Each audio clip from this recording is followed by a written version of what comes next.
శవాల ముందు చిల్లరేరుకునే బ్యాచ్ ఉంటుంది చూడండి, అలాంటి బ్యాచ్ వైసీపీ పార్టీలో ఉందన్నమాట. అందులో మరి ముఖ్యంగా శవాలు వెళ్తే చాలు ఇలాగా పేలాలు ఏరుకునేదానికి చిల్లరేరుకునేదానికి వచ్చేసే మహాతల్లి ఎవరన్నా ఉంది అంటే అది రోజా. వచ్చేసింది, పొద్దున్నే వచ్చేసి శవాలు కనిపిస్తే చాలు ప్రెస్ మీట్లు పెట్టేసి పొంతన లేకుండా ఇష్టానుసారంగా ప్రెస్ మీట్లు పెట్టేసి అల్లు అర్జున్ విషయంలో అల్లు అర్జున్ అరెస్ట్ చేసినట్లట చంద్రబాబు నాయుడు గారిని, పవన్ కళ్యాణ్ గారిని, టీటీడీ చైర్మన్ బిఆర్ నాయుడు గారిని అరెస్ట్ చేయాలంటే. ఏమ్మా అక్కడంటే అల్లు అర్జున్ ఉన్నాడు, వెళ్ళాడు, పర్మిషన్ లేకుండా వెళ్ళాడు, గవర్నమెంట్ వద్దన్నా వెళ్ళాడు.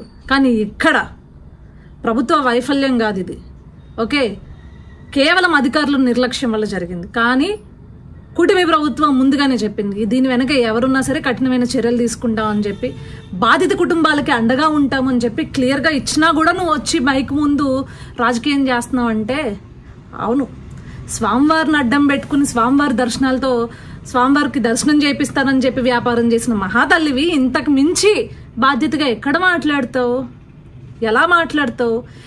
ఎంతటి దౌర్భాగ్యం అంటే ఈ వైఎస్ఆర్సీపీ పేటీఎం బ్యాచ్ వాళ్ళు అంటారు మీరు పలానా స్వామివారి విషయంలో లడ్డు విషయంలో రాజకీయం చేశారు జగన్మోహన్ రెడ్డి పైన, అందుకే ఇలాంటి సంఘటన జరిగిందంట. సిగ్గుండాలి. బాధిత కుటుంబాలు పాపం చేశారా? ఎవరిపైన కక్షని ఎవరిపైన వెళ్ళగెక్కుతున్నారు? బాధిత కుటుంబాలని పరామర్శించాల్సింది పోయి ఆ బాధిత కుటుంబాలు పాపం చేశాయని చెప్తున్నారా మీరు? కనీసం 11 సీట్లు వచ్చినా కూడా జ్ఞానం ఉండాలి కదా, సిగ్గుండాలి కదా, నీతి ఉండాలి కదా. ఈరోజు జరిగింది ఒక ఇన్సిడెంట్, కానీ మరి గత ప్రభుత్వంలో జగన్మోహన్ రెడ్డి పరిపాలనలో రూయా హాస్పిటల్లో తిరుపతిలో, ఇదే తిరుపతిలో 11 మంది చిన్నారులు చనిపోతే అది ఎవరి వైఫల్యం, ఎవరి నిర్లక్ష్యం? మరి మీ నిర్లక్ష్యమే కదా, దానివల్లే కదా చనిపోయారు 11 మంది చిన్నారులు. డైరెక్ట్గా ప్రభుత్వ నిర్లక్ష్యం వల్ల చనిపోయారు వాళ్ళు. మరి జగన్మోహన్ రెడ్డిని అరెస్ట్ చేసేద్దామా? ఎస్, అరెస్ట్ చేయాలి జగన్మోహన్ రెడ్డిని. ఇదైనా స్టాంపేడ్ అనేది ఎవరు ఊహించనది.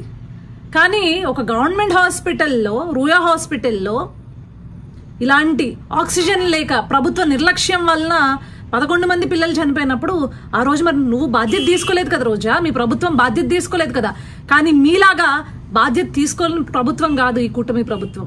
బాధ్యత తీసుకుంది, ఈరోజు జరిగిన సంఘటనకు విచారణ వ్యక్తం చేసింది, వెంటనే బాధిత కుటుంబాలకు అండగా ఉండి వారికి నష్టపరిహారం చెల్లించి ఎలాగా చనిపోయిన వాళ్ళని తీసుకొచ్చి ఆ కుటుంబాలకు అప్పచెప్పలేము, కనీసం ఆ కుటుంబాలకి అండగా భరోసాగా ఉండి ధైర్యం చెప్పే పరిస్థితి ఈరోజు కూటమి ప్రభుత్వం చేస్తుంటే ఆ శవాలతో రాజకీయం చేసుకుంటావా నువ్వు?